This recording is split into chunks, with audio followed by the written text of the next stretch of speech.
This is episode 151 of the Andrew Hines Real Estate Investing Podcast.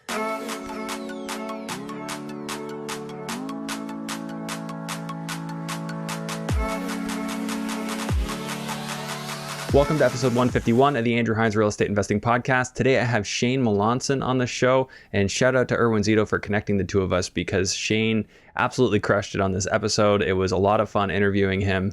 And it's been a while since I really got the deep dive on development, and that is Shane's specialty. He specializes in commercial development, and we dig into the weeds in this episode about how he structures his joint ventures. He does an LP GP structure where he's the general partner and he has limited partner investors. He gets a certain cut for being the general partner, as well as he invests in his own projects too. We talk about the development process, knowing what you're in for, knowing the game you're in and the risks associated, and acting accordingly. So Shane has some interesting approaches when it comes to managing his due diligence process and taking that conditional period on his offer to purchase and really using that to vet his deals and make sure that they are going to work and they are going to be profitable. So it was a really, really intriguing conversation, and anyone thinking about taking it to that next level and wanting to scale up to the big leagues, I think this is the type of episode that you'll want to listen to. So hopefully that's you, and hopefully you enjoy this one. Just before we jump into it, I just want to ask you to take a quick moment, if you haven't already done so, and rate and review this podcast on Apple Podcasts. And if you're watching on YouTube, make sure you hit the like, subscribe, and notification bell, and leave a comment below. Just let us know what you think of the episode. It'll help more people to find the show and hopefully help them as well. Thank you so much for your continued support. And without further ado, let's go ahead and jump into episode 151 with Shane Melanson. Hello and welcome to the Andrew Hines Real Estate Investing Podcast. I have Shane Melanson on the show to talk about. Shane, tell me what we're going to talk about today.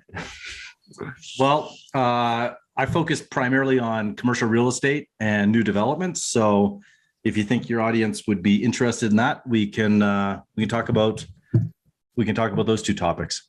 Yeah, sounds great. Shane, first off, remind me, how did we get in touch with each other? I think it was from Erwin. Okay. Yeah, that's what I was thinking. Did you have a trailer park? Is that why? Is that what he mentioned? Yeah, we don't, I never called them trailer parks. We called them land lease communities. Okay. But we had two in Muskoka, one in just outside Gravenhurst and the other in Bracebridge. It's been a little while because I'm in Calgary, so yeah, we bought these back in 2011, and it was new for me. I'd never owned mobile home parks or land lease communities, and these were seasonal, so maybe a little bit different than what a traditional mobile home park would be, where people are living there year round. These were vacation properties. Right. And so, we can talk about that if yeah, absolutely. I kind of want to go into your full story. Maybe you can give me kind of the higher level, and then we can get into the micro afterwards. So, going back to when you started in real estate investing, like when did that happen approximately, and kind of what prompted that? Like, what was your background? Yeah, sure. So, I got into investing in real estate in 2003, 2004, right around then, here in Calgary. What started that, if you will, if I rewind back to growing up in Whitecourt, so small town just outside of, 2 hours outside of Edmonton. And both my parents were teachers, and I was going to U of C at the time.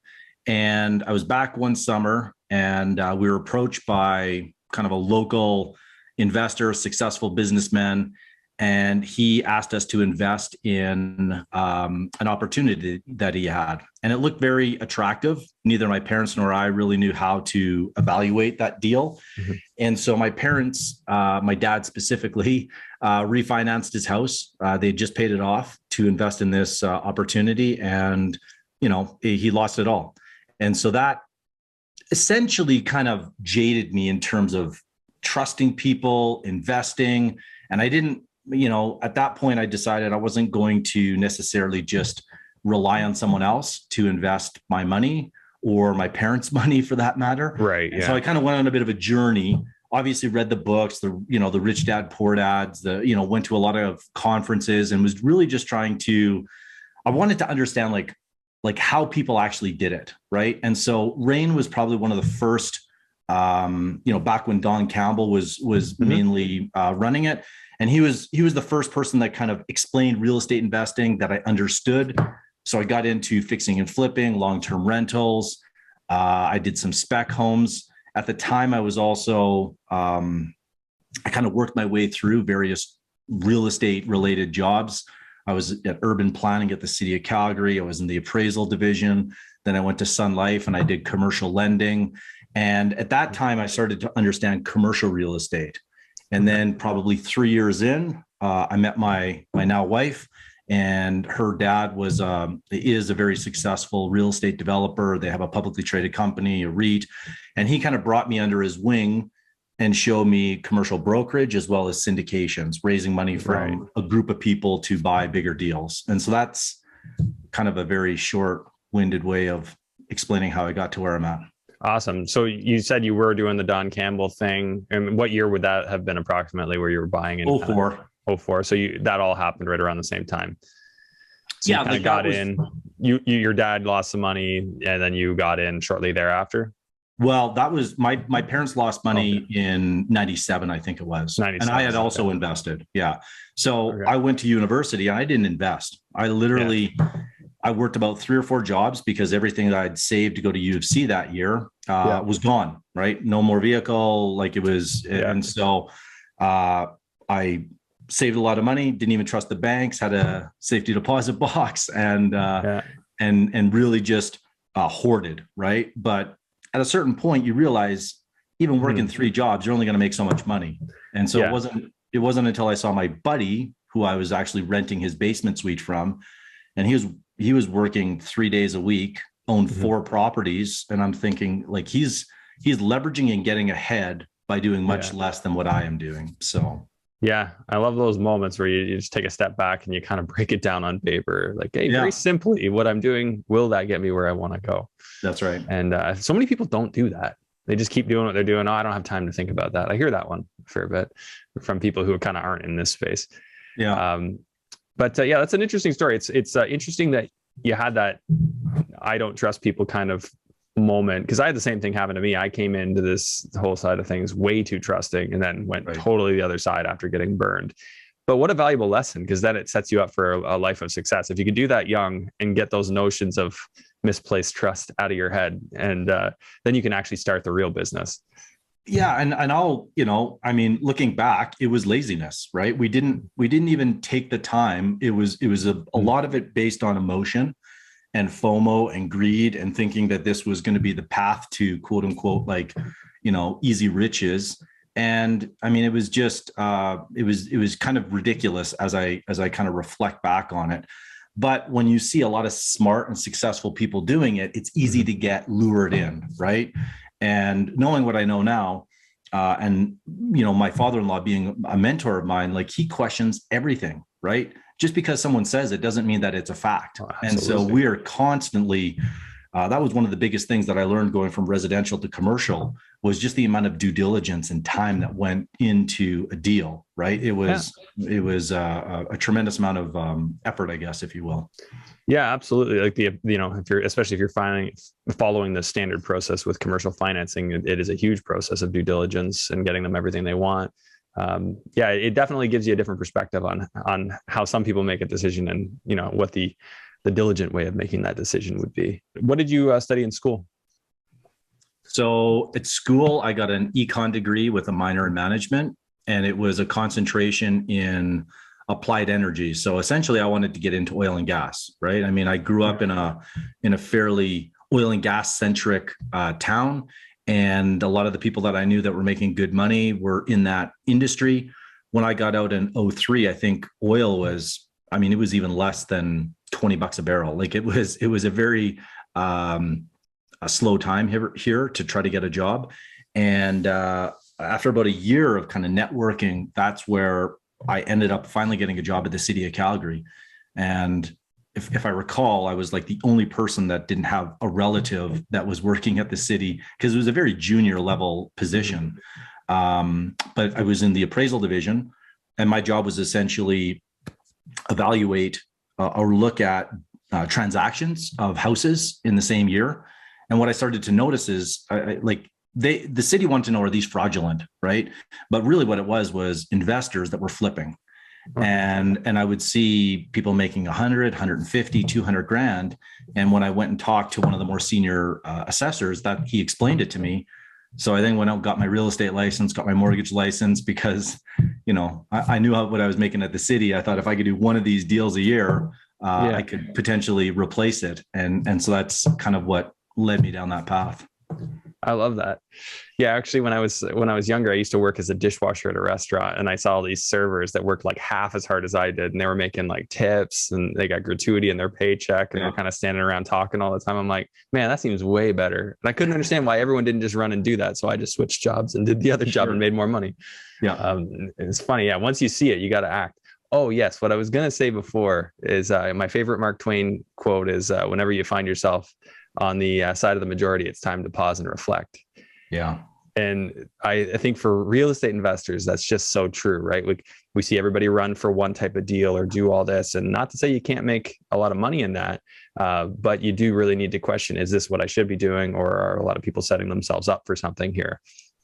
And that's even one of the, I think I'd heard that quote, but I wouldn't have been able to, articulate it like you did. But one of the things that I do in my own investing business, and the reason I don't just specialize in multifamily or retail or industrial, is because I'm constantly looking for where's the market going. And when I started getting into multifamily in 2008, I think it was, especially in the US, there wasn't a lot of competition, right? I mean, you can imagine back in 2008, it was financial meltdown, if you will. And so there was no competing bids. There was no, best and final offers. It was very much kind of a blue ocean. And then by 2012, 2013, people probably, if you weren't in that, you wouldn't even realize that that's when it really started to heat up. And it's just continued to get more and more competitive. Now, today, I'm doing different things because that's where, our strengths lie, and there's less competition. Right. Yeah. Just kind of adjusting as you go. Like early on, did you come in with a bunch of money to do these kind of fix and flips back in 2003, 2004, or were you kind of leveraging really aggressively on that type of stuff? So back then, I mean, I could buy a house for the first investment property I bought was 180,000. Mm-hmm. And it was in it's kind of an infill location here in Calgary. And so with 20% or 10% down, I think I was able to get into it with the help of a friend to co-sign on the mortgage.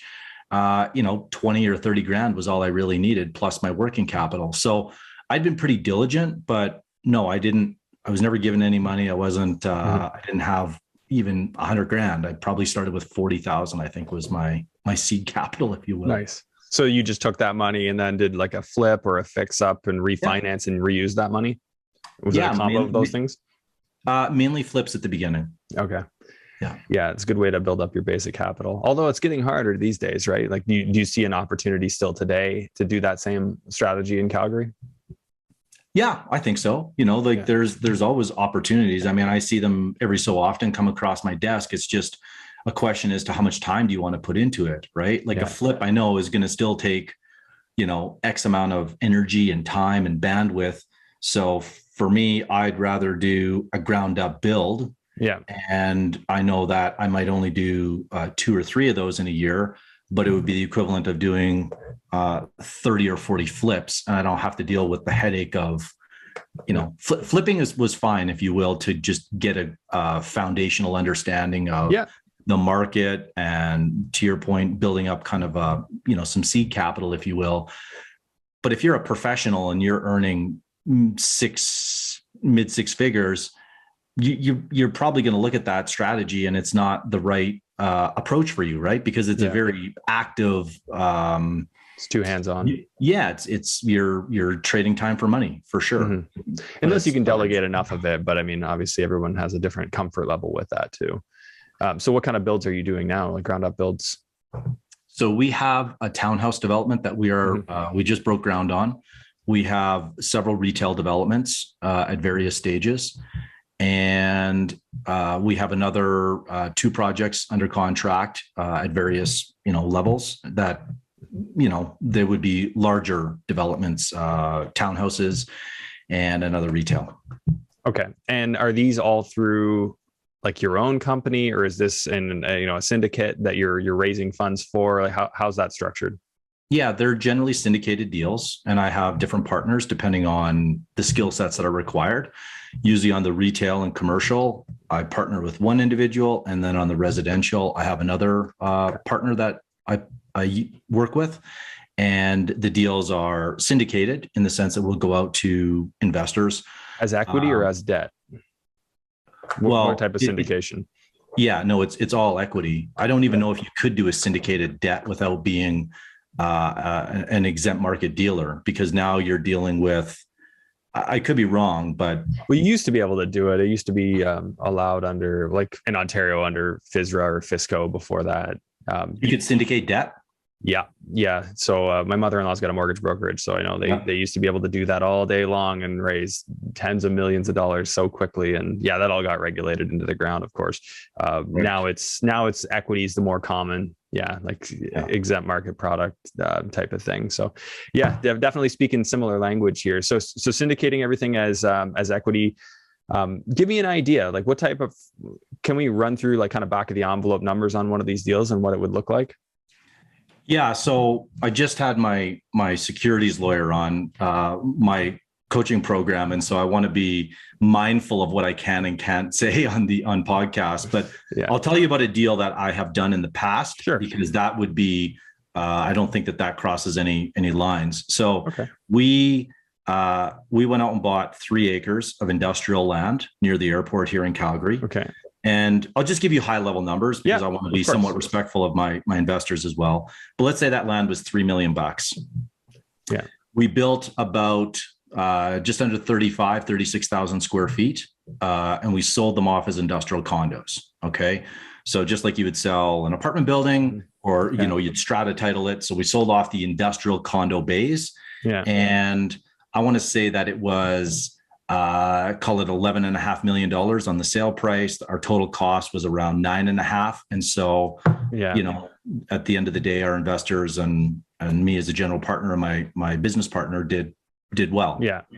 So you would have had, so basically 6.5 million of everything from the soft costs, planning, all the way through to construction complete. Correct. And including your borrowing costs, if any. To get to the end, and then whatever's left is kind of your profit there. Profit. Yeah. So there's $1.5 million basically to be distributed between yourself and your investor syndicate. Yeah. And now I've talked to some people, and you don't have to give specifics because I know it's a touchy thing. But basically the idea would be like, does everyone treat it equally in units, or do you have a special priority in terms of you and your partner get a special priority in ownership, and then the others split a certain percentage of the ownership as well? Is that the idea? Well, typically, I'll just tell you. I mean, so when I do GPLP structure, so as a general partner, I'm going to get 20 to 35% of the deal. Okay. And then the limited partners get the balance of that. Now, I also invest my money as a limited partner, right? Yeah. So my equity goes in as an LP. And so the LPs all get treated the same based on their percentage of the deal. And so in this case, I think we paid an 8% pref, right? So the first money gets 8%, and that goes until we obviously make a distribution back to the investors. And then after that, that's your performance, right? Because when you think about the amount of energy and effort that goes into finding these deals, like when we brought this to our investors, we had 75 to 80% pre-sold. So we didn't go to our investors and say, this is an idea we have. We said, this is the deal we have. This is the risk. And we've essentially mitigated the risk, because if we sell nothing else, then we'll at least break even, right? The last 20% was the profit. But we were able to get that 20% sold by the time we actually closed on the land. So we gave ourselves enough time during due diligence to get pre-sales, probably spent $30,000, $40,000 in due diligence. And so if you're going to risk that, like I've spent 30 grand on deals that never came together, and I can't go back to a limited partner and ask for that. Right. So that's, I think people just need to understand, like, so usually if someone's never raised capital before, what happens is they, what's the word? they're like nervous to ask for like a syndication fee or like, am I, Right. am I worth this kind of money? Yeah. And I get that because my first deal, I didn't earn anything as a general partner. Right. But as we started to get a track record, investors now look at that and say, okay, you know what? I see the value that you're bringing and you've done very well by me in the past. And so they look at it and say, yeah, this is a good investment. Great point about not asking for enough early on. I feel like everybody does that. Every JV partner always undervalues their work and their time on their early deals, and then figure it out really quick that this doesn't work. I got to charge a lot more than that. But I don't think that that's necessarily because I see the flip side too, where sometimes someone is new, they don't have a track record, and they're asking for a lot, and it's like, okay, but you know what? You're competing for capital with a lot of very seasoned investors. And so you just want to understand where you lie and just be honest with yourself, right? In terms of like, how much risk is there really in this deal? And sometimes you don't know what you don't know. And that doesn't, come, isn't made aware until you've done 5 deals or 10 deals. Yeah. And you can look back and say, wow, I can't believe that, someone trusted me with their money. Like I'm a person of high integrity, but I didn't appreciate the risk that we were taking on early on in those projects. And people that have made money, generally speaking, understand that because they've been down the path, they've maybe been burned. Yeah. And so they're looking at every investment with a very skeptical view, is my experience. Yeah, exactly. If you've done this before, it's not all roses. You really do have to be discerning about what you commit yourself to. What would this deal have looked like in terms of a time frame? Like, when did you see the deal, sign the deal, close the deal? How did that process work? Yeah. So in commercial real estate, generally, if you see a deal, like, you act fast. And so let's say we saw the deal on a Monday, we probably had an LOI out later that day or by Tuesday. And so a letter of intent, LOI, and then it probably took us 2 to 3 weeks to negotiate a formal PSA or purchase and sale agreement. Mm-hmm. And in that time, I believe we asked for 4 months of due diligence. And during that 4 months, that's when we did all of, obviously, the planning, the marketing, the site plans, talking to tenants, getting our pre-sales, raising capital, securing debt. And then I think it was a 30-day close. Mm-hmm. And it was 16 months, I know, from the time that we raised the money to the time that we paid our investors back. So whatever that all equals out to, probably 18 months, something like that. So early on in that first several months, you had to come up with a deposit, which on something like that, would that have been like $100,000? Yeah, an initial deposit would be 100. And then you needed your due diligence, which you figured was probably in the 40 to 50. And that was basically doing all your urban planning. So you were getting like site plan done up. You were getting all the engineering done up, drainage. No, not even going there. Like, you're just talking about zoning and land entitlement and all that. No, see, okay. So we bought land that was already zoned. Zoned. Okay. Yeah. So if you're going into rezone, that can take 9 months here. And so the land was zoned, and we had met with the city to make sure that what we were suggesting would work, but we didn't submit a DP at that stage. So nothing yet. Okay. So just intro. So I guess I'm just wondering where that 40 would be allocated. Would that be into an appraisal and a survey and a couple other things? Like, what else is going, Yeah. I mean, we didn't. That? Yeah. So obviously all your due diligence, right? You got to get geotech, environmental. Okay. Yeah. And then the biggest thing was working with our architect, because we needed to continually go back and change our site plan and renderings and whatnot to be able to show to prospective tenants. Right.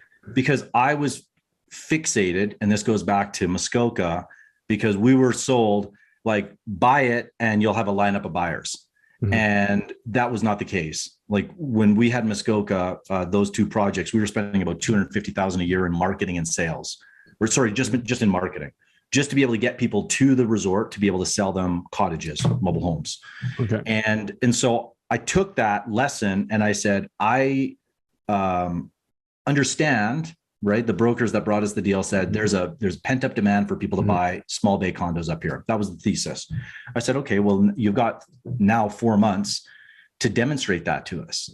And by that, I want actual money in the bank, obviously held in trust, but I want to make sure that these are real buyers, not letters of interest and, lots of outs and whatnot. And so the majority of the time that we spent and the money that we spent was to verify that demand. And how would you verify it? Because you can't actually sell something that doesn't yet exist, right? Like you can only get interest, right? You can get interest. Okay. And these were leasing offers, basically people offering to lease. No, they're offering to purchase. Yeah, because there were condos, right? Right. But until you actually have your condo registered, there's nothing actually to put on, in terms of a condo ID number or any of that, right? That's right. But you can still have an offer to purchase once that condo plan is in place. So it was an offer. It was not for lease because they had to know what the purchase price was going to be. Right. And so here's the deposit. Interesting. Yeah. Okay. So very, very cool. All right. So you established demand, you were sure of it. And this is what I love about development is like it's big plays, but you actually have to be okay with spending money and not getting a return on several deals to find one that does return and can potentially return quite well. And it makes it all worthwhile, right? It makes all the ones that lose a little bit worth it. Would you agree with that? Yeah, absolutely. I mean, we just had to walk away from a deal that we'd spent 4 months. Mm-hmm. This one we didn't spend as much money on. We had one tenant, but we discovered that there was going to be much higher due diligence, much higher. And I have to be very careful about what I say, just because of legal issues and stuff like that. But the cost was going to be a lot higher than we had anticipated to actually be able to deliver that building. And so, and it wasn't the building itself, it was other factors. And yeah, we walked away from, I don't know, after legal and architects and consultants, probably 20 grand. Okay. So, like people might think that's a lot of money or not a lot of money, but when you actually have to stroke a check for 20 grand and you just like, it's gone and there's zero to show for it. Those days, they're not fun. Those aren't the fun ones. No, that's why you got to have that confidence in yourself, right? You obviously know what you can do when you do find a deal, and that makes up for it. So I want to stick with this a little bit longer. So you did your due diligence, you get to closing. How long from when you closed until you had site plan approval and your building permits approved? I mean, I'm going back a few years, but it was probably 6 months. So 6 months for all of that. And were you fairly comfortable when you had your initial consultation with the people in site plan, when they said, hey, this is what we would need to see from you? Were you confident that nothing's going to change? Like if they're telling me this is what they need, if I get them that, then they're going to be happy and we'll move forward? Yeah. I mean, there's always going to be a certain level of there's going to be uncertainty, right? Yeah. Until you actually submit a formal DP and then it's circulated at the city in terms of like, okay, so roads comes back and they look at, so here we have what's called a DSSP. So that's really your stormwater. And so how is that water going to be treated? And what are the elevations? And how is this all tying together? And what are the internal road works? So this deal was unique in the sense that it was like a master plan community.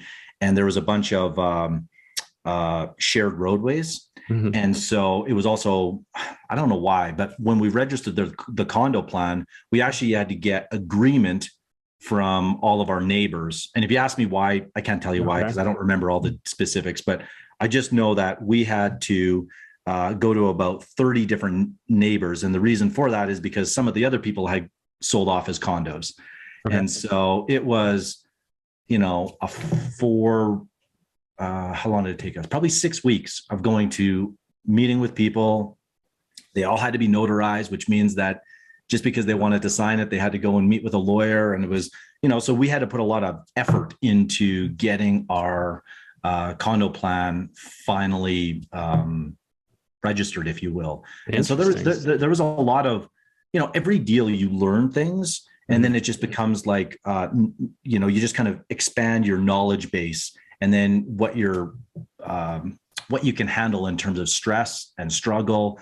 And so when I started off doing flips, like I could handle this much stress, you know what I mean? Like everything that was outside of what I thought was going to happen was just, it caused me sleepless nights. And then over time, you just continue to build that ability to handle uncertainty and unknowns. Yeah. It's more because you expect it, right? As you go through this, you're like, oh, that's a normal part. We're just going to have things come up, but I'll just budget for it. That's how I've always broken that down. You just start to budget for the unknown. You budget for the unknowns. And I think that you just accept the fact that you're a problem solver, right? Yeah. Like if you're doing developments or value add, you just appreciate that there's a reason that you're going to have this payday at the end of it, right? Like you have to create enough value. And obviously on the development, there's more problems that you're solving. But earlier, when you had asked if we went in for a rezone, developers that take raw land and take it to entitled, there's even higher levels of risk and uncertainty there. And so obviously, there's a reason that there's not many of them that have lasted, 50 years. Well, and the other part of that is, like, if you're going to take on that risk, there needs to be a bigger win, right? Like, if you're willing, absolutely, there's much more risk, therefore there must be a much higher return on investment. So obviously a couple you're going to do, and you're going to find out that doesn't work. Maybe you sell the land again, or maybe you work out something creative with the seller where you can try and rezone it while they still own it. Something along those lines. I know a guy who did that, and it was incredibly profitable for him. Sure. But if you can't do that, then you're basically just going to have to get paid for your risk. And as long as you know your game, as long as you know what game you're playing and how you need to be compensated, that's really what it comes down to, right? Yeah, absolutely. So with this, when you were going through your process, trying to get your development agreement signed by the city, you would have had your own engineering done, right, for drainage and stormwater and all that. So are you saying that they would push back on what you provided them with and say that's not good enough? Yeah, absolutely. The city probably came back 3 times, right? So the DTR reviews, the detailed team reviews, so I think that's what they call them here in Calgary. They would come back and say, okay, so based on your civil, based on your structural, based on your energy model, whatever it is, right? They come back and they say, here's where it's deficient, right? Mm-hmm. Or this doesn't allow for a fire truck turning radiuses, or where is the landscaping? Or, it's just, a lot of it's important and some of it is kind of crazy. Yeah. But you just have to work with the city and make sure that your architect and consultants and general contractor are all on the same page. And at the end of the day, we just had to reverse engineer how to get a product that would be profitable, because that's the other part. When you pre-sell your entire building, you fix your upside. Yeah. Right. And I was okay with that, because you have to remember, this is 2018 and the market in Calgary was not going up. Right. If you're in Toronto or Vancouver and the market's going up 5% a year, you might play the game of saying we're okay to reserve some of our building. We were not playing that game. We were in like a flat to declining market. And I said, I want to oversell this building so that we don't get jammed at the end, because I know that the profit is in the last little bit. So, I don't know. That was a bit of a tangent, but no, I love the perspective, and keep going on tangents because lots of good stuff come from them. So, you were just trying to figure out all your costs. Did you have a certain level of certainty? Like, did you have a general contractor that you hired that was giving you fairly firm pricing on the actual build once you got all the development agreement nailed down? Yeah. So the way we did that deal, and I'm happy the way we handled it, we met with 6 different GCs, general contractors, and we showed them what we were looking to build. And obviously, there's going to be lots of subject tos when people give you costing, but we told them we needed to be in this bandwidth, right? I don't know, 120 to 140 a foot. And some people just came in like way higher, and some people came in, close to that. And then we just started to develop a relationship and really started to work it through in terms of like, okay, so how do we get down to that pricing, if you will? And since then, I've actually partnered up with a general contractor, because I just know how important it is to find one that you trust, one that understands it, gets in early at the pre-con stage so that they can help manage all the consultants and the architects. And I think you had mentioned it earlier, but it's like understanding like what you're good at and what you're not so good at, right? I understand from a development perspective, and probably to a layman, I understand construction. But when you get right down to the nuts and bolts and looking at drawings and how all this unfolds, that's not necessarily my strong suit. My business partner has been in construction for 25 years, so he gets it. But even then, we're busy negotiating leases, working with the city.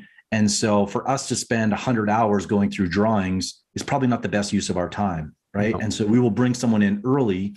It's still going to get tendered, but it's tendered out to sub-trades, not tendered out to 5 different general contractors. Yeah, that makes a lot of sense. Like, if you know that you have some sort of transparency, or like, does he do like just a percentage cost on the builds in addition, or do you guys just work it out your profit? Like, neither of you guys get paid for what you do, but it all works out in the end. No, so we'll do a fixed price. Okay. lump sum or whatever whatever the terms are that are used. Okay. But the banks want to see a fixed price, right? Fixed price. Because Okay. So not a percentage. They want to see a fixed price. No, we're not doing cost plus. That's right. Okay. Good to know. I appreciate you giving me all these nuts and bolts. It's just good for perspective for a lot of people who have never done this kind of thing. And but I just want to make a mention. Yeah, I'll just make a mention. Like, just because you have a fixed price, like when you we didn't talk about this yet, but like when you start to understand the game, whether it's the game of development or commercial real estate or fixing and flipping, you realize very quickly that a fixed price is it's good to an extent, but it's only as good as the drawings that are being provided. Right. And so I think sometimes developers have a false, like if they're a new developer, they have this false sense, like I did. I'm like, oh, it's a fixed price. We're set. Well, no, because if you read through those contracts carefully and you really understand them, usually CCDCs, you realize that most of the risk is actually back on the developer, right? I'll give you a good example. So our steel that we had ordered, right in it, it says tariffs not included. Well, for whatever reason, tariffs went up like 25%. So when you order $500,000 of steel and your tariff goes up by $100,000, like that just gets passed on to the developer. That's not part of the fixed price contract. And so I didn't know that. And I was actually pretty pissed off when I found out. But then you start to realize, I'm like, okay, what else don't I know? Okay, what about the drywall? What about this? What about? And so obviously in a environment that we're in today, you really want to understand your cost structure and your supply chain, your procurement, like what's coming in and when and what it's going to cost. You mentioned it's a lot about your drawings, but also a lot about even your soil and the conditions that they find when they dig a hole, right? Like that's one of the biggest things I've seen for unexpected costs. Like, oh, we got to dig down further. That's expensive when you got to dig down further, right? Some people don't know, right? One guy was helping out for building his own custom home. We dug the hole and it was all disturbed soil. So we just had to keep digging, oh, boom, $20,000 not expected. There you go. Add that onto the price. Yeah. It's a game of the unexpected, right? Like, again, if you're not comfortable with the unexpected, it's not going to work. You got to find peace with that. But I like what you said. Like, what else don't I know? Getting into the fixed end price is not something that I think people around here are thinking about in Ontario, right? Because they see everything going up and up and up, and like, why would I want to pre-sell? And even some stuff I'm doing now in Florida, the sentiment from realtors down there is we don't want to sell until it's built, because if we sell before it's built, we're leaving money on the table. But of course, there's always risk with any of that. And and I'll just touch on, we needed a certain amount of pre-sales just to get financing. Yeah, right. That's the big thing. You got to do it. Yeah. So unless you're able to build it completely on spec and you have deep pockets, we were not in that position, right? Because we would have had to raise more money, and that money was more expensive than raising it from our investors. Then we would have. It just made sense for us to hit our pre-sale threshold, and it allows me to sleep easier at night. Look, I get it. There's it. Yeah. Oh, I hear you. Markets change, and there's lots of reasons people will do various things, but it's up to your risk threshold and tolerance and expertise. I love that you said that. It took me forever to figure out the allows me to sleep at night. That's such a personal question, and one everyone needs to ask themselves. There is no right or wrong investment. There's levels of risk, but there's what you can be okay with, and what it means to your greater portfolio, right? Like if you're doing all kinds of stuff that is volatile and who knows what the sale price is worth at the end, and you're locking yourself, or you're not locking yourself in, but maybe the market goes down. If that's going to break you, then maybe that's not the path for you. But everybody has to answer that question for themselves, obviously. Yeah. Okay. You want to tell me a little bit about what you did over here in Muskoka? So I guess you did that all at a distance. You were out in Calgary and you were investing here in Ontario. Well, yes and no, in the sense that we did it from a distance, but I was there probably 100+ nights a year. I stayed at the Marriott, I think, in Gravenhurst. That was like, I'd stay there for a month at a time sometimes. And that was not what I planned, and not what was in the playbook, so to speak, in terms of executing on that deal, but it was necessary. And it's kind of helped me to refine how I invest today. So people, I've went into the US and across Canada in terms of investing, but with 3 kids, that's not I'd rather stay closer to home to be able to manage the deals that I'm working on now. Okay, so we'll set that aside.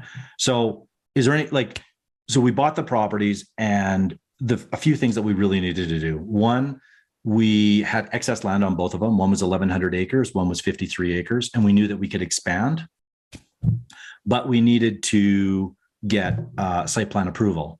And that was a interesting experience in terms of working with consultants. And I don't mean this in a negative way, but like they kind of looked at us with unlimited resources. And unfortunately, it probably took the better part of 3 years to be able to get the site plan approval at the larger site. The first one was much quicker. And we were able to go from 110 to 280 sites, but the other one was, call it 300, and we went to it was over 1,000. I just remember that. And these were both functioning trailer parks at the time. I know you're not referring to them as that, but is that what they were when you were buying them? Yeah, they were RV parks. RV parks. Okay. Yeah. So there was a combination of mobile homes and RVs that were parked there. Yeah. And people had used them for a long time, right? That was like the probably a waiting list to get in, but they were in need of a lot of capital to bring them up to proper standards. So okay. So you were having to put in infrastructure as you expanded these, like you're talking about new septic systems and everything, connections and all that. Yeah. Yeah. Even the existing ones we had to upgrade. Had to replace. Yeah. So they were, and that can get very expensive getting into all that. That was probably where we made the biggest mistakes, underestimating that A, we had to do that, and B, what it would actually cost, because if you've never done it, you're kind of working off of a pro forma that people give you, but then you miss things. And all of a sudden you thought it was going to cost 10, it cost 20. Well, you multiply that over 100 and that's real money. So. Okay. And then what was your idea here? Like when you saw this, what was the idea, the light bulb that turned on in your head that said, I could make money here? What was the high level idea? Well, it actually wasn't my idea. I was pretty keen on going into the US and buying apartments. Mm-hmm. And if I could rewind the clock, I would have done that. So the gentleman that we had kind of got to know each other, he was bullish on mobile homes and I was bullish on multifamily. And so I took him down to Houston and Dallas and we toured around and he liked it. And then he took me out to Ontario because he had lived there for a while, and he showed me these opportunities. And I guess, for lack of a better word, he was a better persuader or salesman. And so he sold me on why we should be doing these deals. So it's kind of funny how deals come together, right? You see it, you put in an offer, and before you know it, you're into the deal, right? You're in like this, and then it just kind of creeps up where it's like, wow, I've spent 4 months and 20 grand, and now you're committed. So we looked at it and there was no question that there was an opportunity and value add, and we could see what some of the other people were doing. And so we thought if we could apply some capital to these underserved resorts, we could do well. And that thesis has proven has proven out. Okay. There's no question. It's just, if you live there, that's a different dynamic, right? For me to be away and manage these properties, people don't talk about those aspects of a deal. And so, well, I think a lot of people get property management for normal real estate investing, but that's not really what we're talking about here. Like you're talking about strategic vision in what to do and where we're going to take this. And without putting your eyes on something, that can be challenging. Well, and we had a team of 40 people, right? Mm-hmm. And so you've got, I'd never managed a lot of people before. And so I got an MBA in marketing, sales, human resources, firing people, hiring people. Like it was business 101, if you will. And you realize where you're, lacking and not very good. But it just makes, at the end of the day, we had no choice, and it did work out, right? We took them from, call it 8.5 million to 17 million in about 3.5 years. Obviously there was some money that went into that, but our investors did very well. And the general partners didn't do quite as well because of the way we structured the deal, but that was our fault. So, right. I hear you. Okay. So in terms of what you guys actually did, you took these different lots on the park and you did longer term leases on them. Is that the idea? No, because they were the zoning would only allow for seasonal. So you could only really do 1-year leases. Yeah. So what we did is we marketed and sold cottages, mobile homes, and we had to put in amenities to encourage people from Toronto primarily to want to come up there. So the pitch, if you want to call it that, was, look, you can own a timeshare here for $200K or whatever the number was. You could buy your own place, or you could own, 6 to 1,000 square feet, depending on whether or not you got a double wide. And I mean, they're very nice. Like, okay, I stayed in them. Like, once we got operational, I would actually live in the cottages at the resort. We built probably a $800,000 clubhouse. We built a pool. Like, oh wow, we really wanted to make it attractive. Both of these were on the water, and so there was the potential. Like, one of them had quite a nice marina. We put a lot of money into that. So we front ended a significant amount of capital to bring people in. And then obviously, lots on the water, they're going to be, more. But really, when we're selling the cottages, we're breaking even, maybe making a little bit of money. But it was really the residual income. And so when someone pays 80 grand for, I keep calling them cottages, they're likely not going to want to move that, right? When you put a $10,000 deck on and landscaping and you make it look like it's yours, really the only thing you're going to do is sell that to someone else. I mean, if you want out. Okay. So help me understand just what you were expecting. So you sold them the $80,000 RV cottage. And at that point, did they have any guarantee of what your rent's going to be next year and the year after and the year after? Not really. I'm not trying to be elusive. It's just that we couldn't guarantee, but that was a risk that a lot of buyers had, right? It's like, okay, what if, you're going to sell me this, it's $4,000. And what happens if you jack it to 10,000, right? Yeah. And it's like, well, if we do that, you're all going to leave, right? Or you're going to stop paying. So we can't be stupid about it.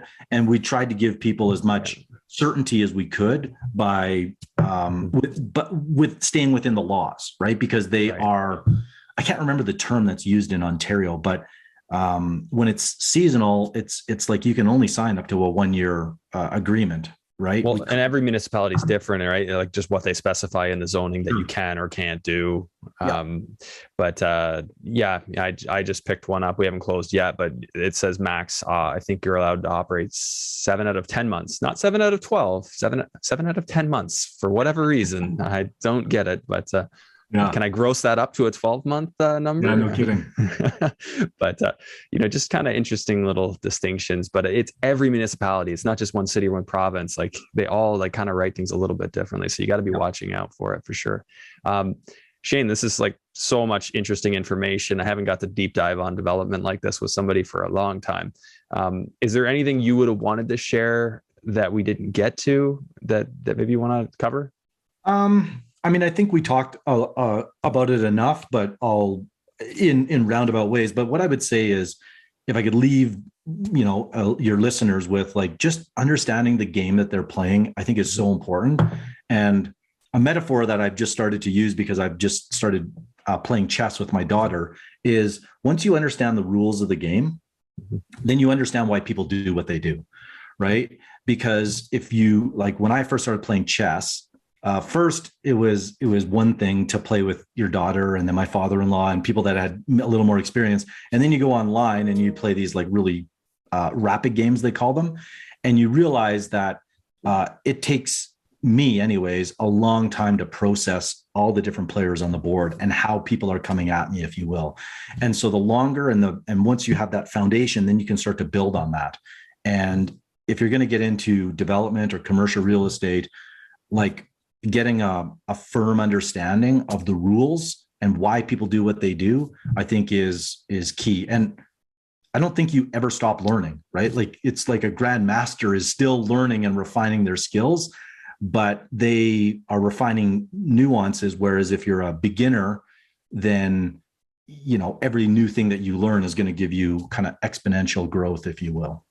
Right. Yeah. I like that. I mean, definitely never stop learning, right? We're always going to be refining what we know. There was one thing I was going to ask you. Again, it's slipping my mind, but I know we've covered a lot here today. So If anybody wanted to kind of follow your journey and kind of follow you or reach out to you, like whatever you're comfortable with, if you have an Instagram or if you have a contact you want to share, let me have it.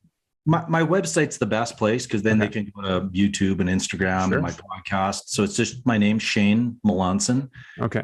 PLANSON.com. And that's the easiest way to find me.